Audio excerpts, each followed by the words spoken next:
Chicago, we are back and ready to go to the postseason, dare I say, fresh off of an interesting trade deadline where we made some moves. We are about ready to see if indeed the playoffs are in our future. Before that, though, a couple of things I wanted to address from the comment section of the last video.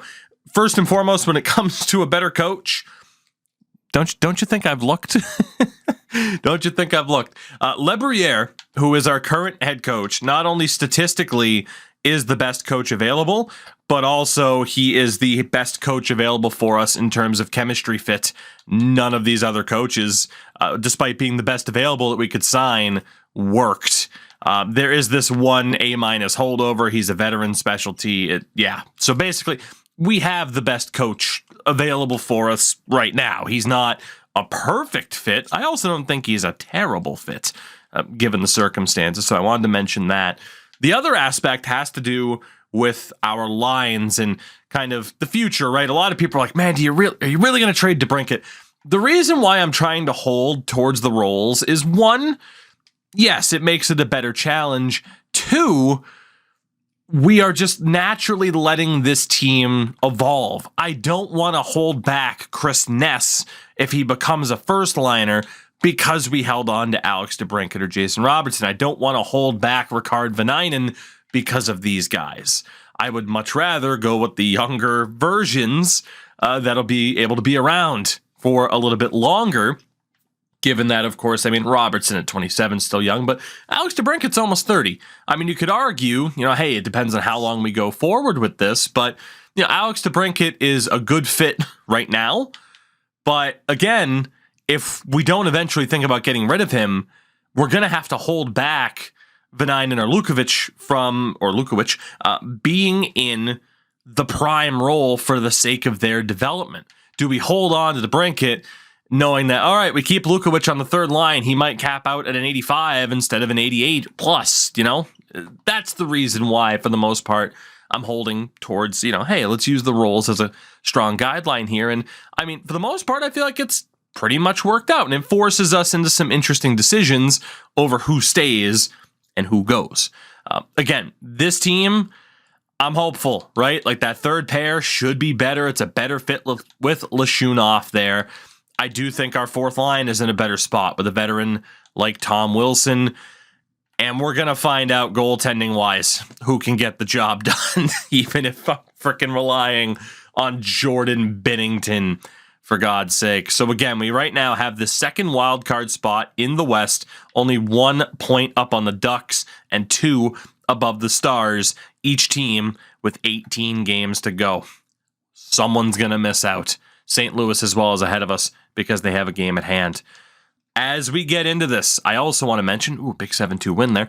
I also want to mention, of course, alongside, this primary YouTube channel for NHL stuff, for those that haven't, hey, check out the secondary channel, TWOGIE24. Of course, the link is in the description. I thought that was going to be an injury. My heart sank. Oh, my God. But we have a lot going on over there, whether it be college football revamped, and of course, MLB The Show just came out, streaming that every night over on Twitch, and of course, videos being uploaded there too. We are on fire since the deadline. 9-1 over Ottawa. You'll love to see it. You'll love to see it. And Drew Commesso, he's doing all right. Now, Binnington, can you get the win in your first game in Chicago? Nope, you can't. You really can't get in the Binnington. Semyon Varlamov's going to be the backup short term. Let's get Jesper Vikman some playing time here. Why not? Got Arizona coming up. They are under 500. We win. Commesso is really starting to heat up here. 11 games to go. 5 points up on the Blues. Oh, and the Ducks are even further back.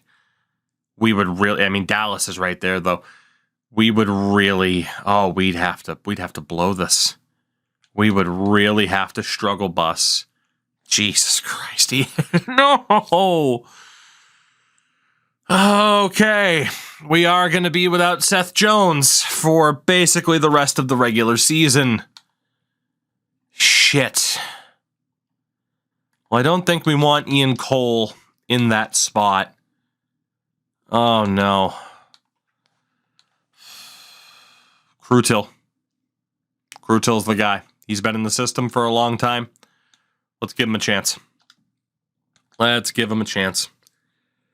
So we're going to have to go best lines here and set this up the long way just to make sure that proper people are in the proper spots. And congratulations to Lashunov. And indeed, defensively, it's not a great setup. But Del Mastro and Krutil on that third pair. Let's go ahead and get everything reset up. Beautiful. And I want Varlamov in goal. AHL-wise, I mean, playoff time, we're going to go best lines. But for now, let's just get Marco Scandella in there. He's not a terrible fit. Beautiful. All right, so Krutil, good opportunity here. We did beat Toronto in that game. Can we beat New Jersey? No. So far, both of our new backup goalies have lost in their first games and have allowed 5+ goals at the same time. So not great. 9 games left. 5 points above the Blues. They do have a game at hand. Seattle. Logan Stanley's on waivers. I don't have room for him. Sorry, Logan. We beat Seattle 5-1.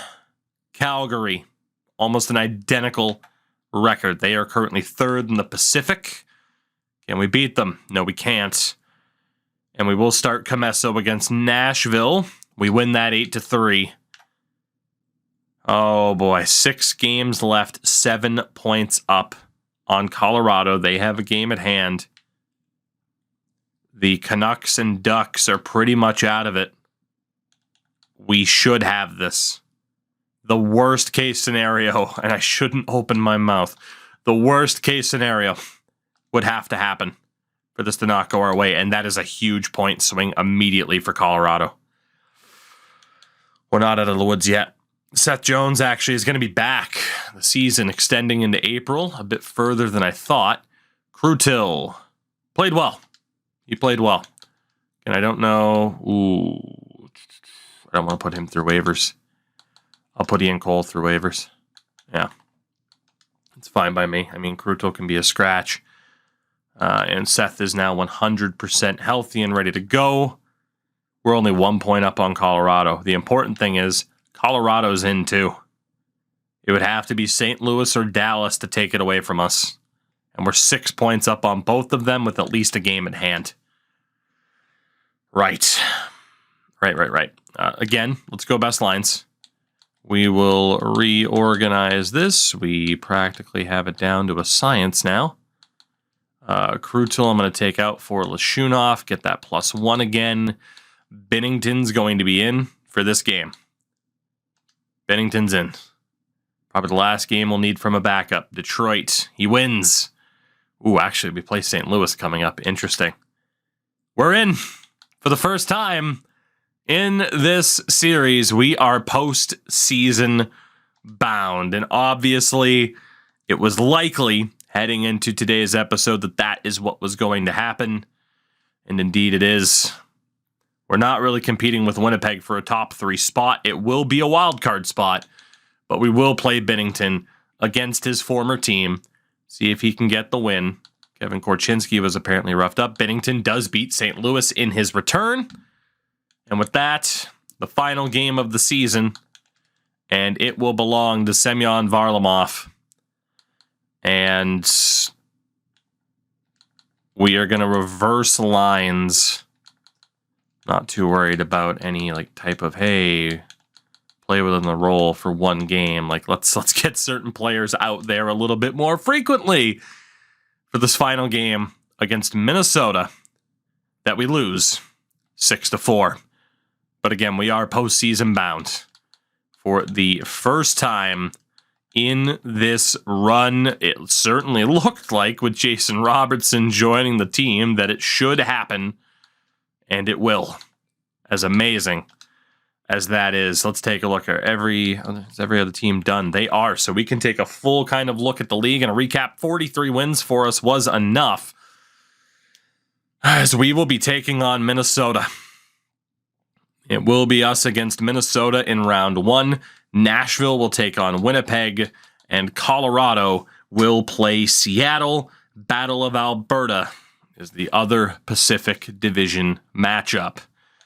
In the Metro, you have the Blue Jackets taking on the Devils, as the Rangers might be playing the Flyers.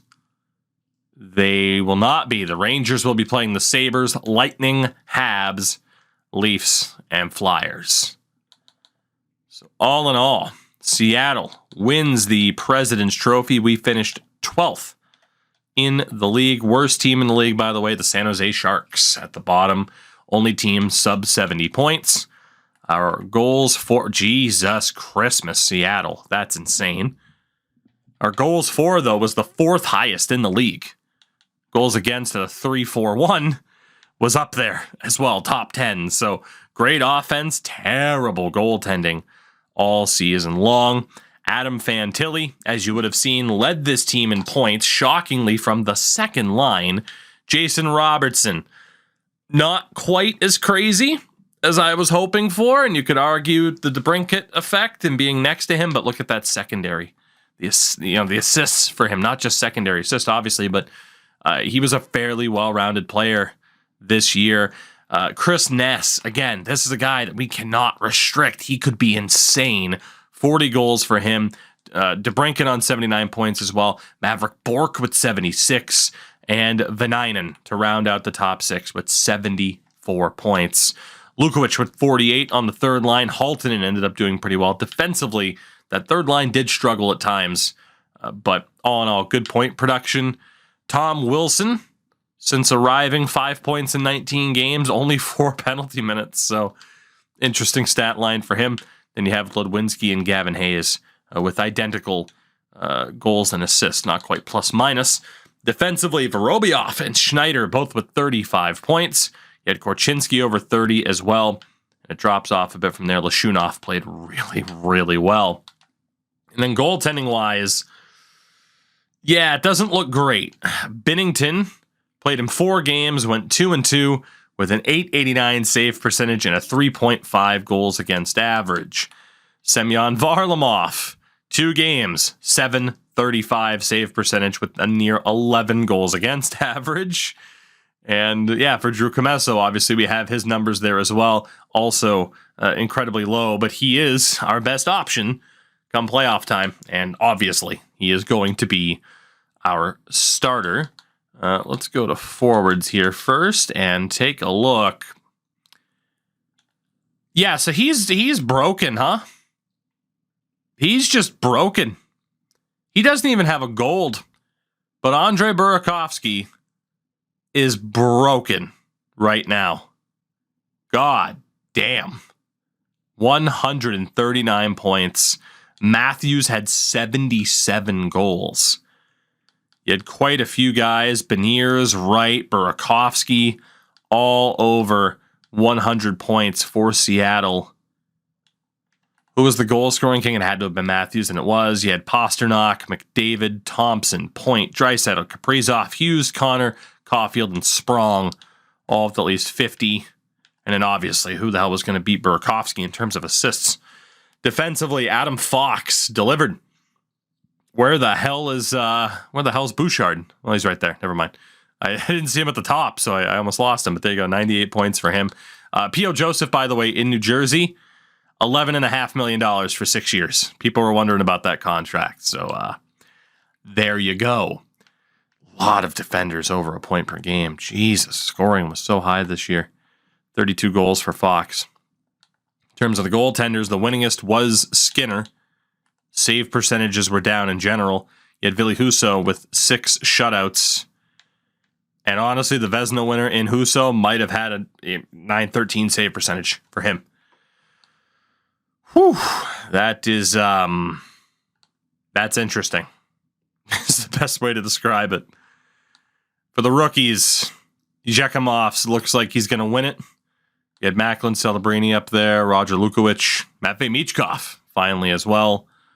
Yeah, it looks like Yakimov's, who was the 9th overall last year. Very, very good for him. I can't imagine, you'd have a goalie for the Calder this year. So it is the postseason.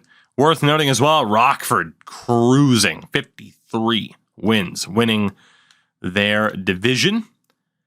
So with that, it's us in Minnesota. 51 wins for the Wild. The only thing that I want to change is sending Krutil down, and we'll get Binnington back in as the backup. But I want Krutil to be available for that AHL team. He's obviously one of their better defenders. We'll send him down, and honestly, I'm going to bump... should we have Ian Cole and Jan Ruda? Let's just see what the AHL lines look like. Edward Sale was their leading scorer. And again, what a season for Josh Hull. Unbelievable. So if we go best lines, he is now their outright number one center. In terms of overalls, that's what we have. We're not going to worry about potentials. Not worried about Florian Jacki. Not worried about Tohila or Novikov. We'll just run with that. Defensively, could take Ian Cole out, but honestly, I think we just move people around if we can. There we go. Works for me. So quite a few veterans in on that defense, and obviously their goaltender is going to be Emil Vinny. Granted, Vikman wasn't bad, but Vinny is going to be the guy for them, and that could be an offseason to remember, a postseason to remember for those guys as well. The Minnesota Wild, we obviously would have seen them earlier on, but what do they look like now heading into this? And difficult is the answer as to how they look. Kirill Kaprizov, Ryan Hartman, Matthew Boldy, second line of Ole Lixel, who developed apparently, Chandler Stevenson and Liam Ogren, Marco Rossi with Marat Kuznetsov and Danila Yurov, and Oscar Bach with Joel Eriksson Ek and Taylor Hall.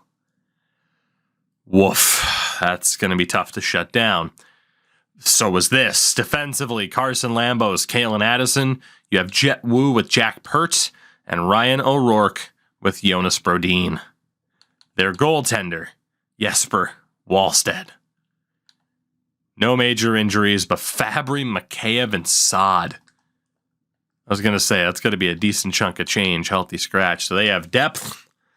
They have everything. They do. They have absolutely everything. And we have hope. We have a great team, but we do have hope in a lot of ways. And this will be the first bit of playoff experience for so many of these guys. Let's see what they can do. It is game number 1, first round against Minnesota. First period, 1-0. Alex DeBrincat gets that opening goal. Beautiful. How could you get rid of him? You think it's not going to break my heart? Really? Second period. Oof, okay. Oh my God, Alex DeBrincat has a hat trick. Oh no. Marco Rossi scores, as does Pert. Vanainen has his first career playoff goal. We're up 4-2 off the back of a hat trick in 32 minutes from Alex DeBrincat. Third period. And who knows, maybe if he's going to be that prolific of a playoff performer there, as Ethan Del Mastro gets his first career playoff goal. 5-2. Who the hell saw this coming? I mean, they do have quite a few offensive defensemen, Brodin being the primary exception, but we were able to do very, very well on the road in game 1. We win it 5-2. Alex frickin' DeBrincat. My God. 3 goals, 1 assist. What a game for Maverick Bourque as well. He has done so well to help facilitate the 2 all-star wingers and just allowing them to do what they do. That is a tremendous start to this series. Absolutely tremendous. What a performance as well from Drew Commesso. Just 2 goals allowed against a high firepowered offense in Minnesota. But it's game number 2. We got to leave that first one in the rear view. First period, 2-1. For the Wild, Jason Robertson did score the first goal.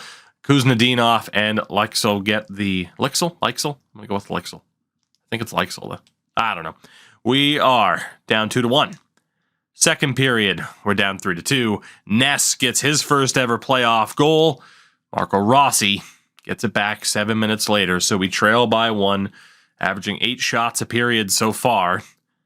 Can we win this third? Vorobyov's first playoff goal. Make it 3-3. Halfway now through this third period. That power play tally from the young defender could put us in position to maybe do something special here. Possibly. Potentially. We're going to overtime. I've waited a long time to see this team in action. I have. But we normally save it. Oh, we normally save it. God, we normally save it. Let's save it. It's got to be special if we're going to jump in. It's got to be special. Overtime. Here we go. Who is going to be the hero? He should have jumped in. Chandler Stevenson, 114 into overtime, wins it for Minnesota. That's a heartbreaker right there. We are tied at 1 apiece. Not a bad start to the series, though. Certainly, taking a game on the road, not a bad way to kick it off. But now we go home. Game number 3. Lines stay the same. What can we do at home? First period, 1-0. ADB strikes again. God, he's beautiful. Second period, goal apiece. Kirill Kaprizov and the first ever playoff goal for Paul Ludwinski, who IRL just signed his ELC with Chicago. So congratulations to him. Kaprizov, though, is finally on the board. That scares me. We go to the third, only up by 1. Same situation for Minnesota. We tied it, but then lost in overtime. So maybe things are on our side. Jason Robertson makes it 3-1. Power play for Minnie goes to waste. They score, though. Chandler Stevenson, man, what a playoff performer. 3-2, 5 minutes left. Can we hold on? No, we can't. Carson Lambos. Oh, my God. And Jonas, of all people, Jonas Brodin, defensive defenseman extraordinaire, wins it for the Wild from downtown with 16 seconds left. We blew a 3-1 lead in 8 minutes. And Minnesota has a 2-1 lead.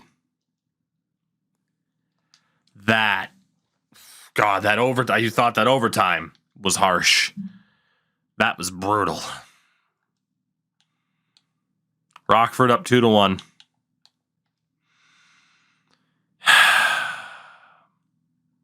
How's everybody doing?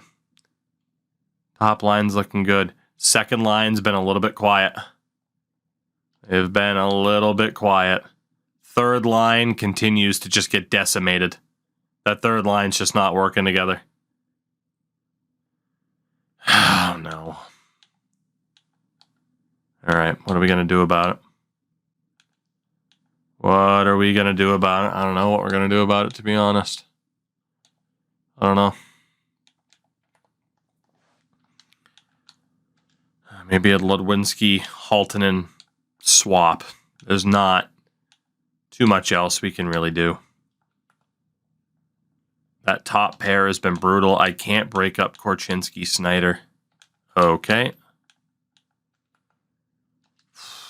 We just got to go for it. Our team is our team.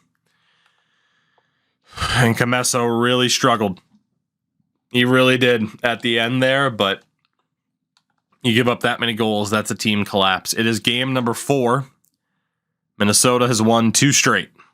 We cannot let it be 3. First period, 2-0 Minnesota. Danila Yurov. And a shorthanded goal for Kalen Addison. A terrible start to the game. Second period, oh my God, what a comeback. Robertson, Schneider, and Alex frickin' DeBrincat.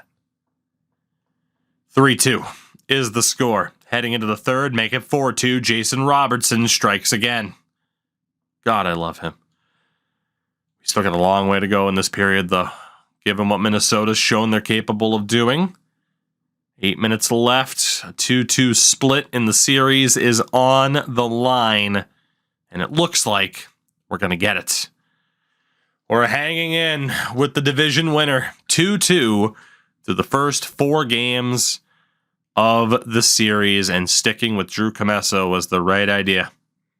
It was. We got to roll with him until he gives us a reason not to.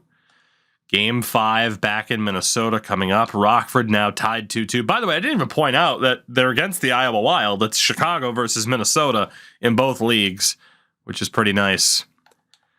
Game number 5. This is huge. This is absolutely huge. Both teams have lost on home ice.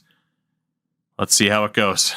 First period, 2-0. Ness in the first playoff goal for Gavin Hayes. Second period, 3-0 ADB as we go to the third. We have blown a lead already in this series. We cannot do it again. Lukowicz gets his first, I do believe.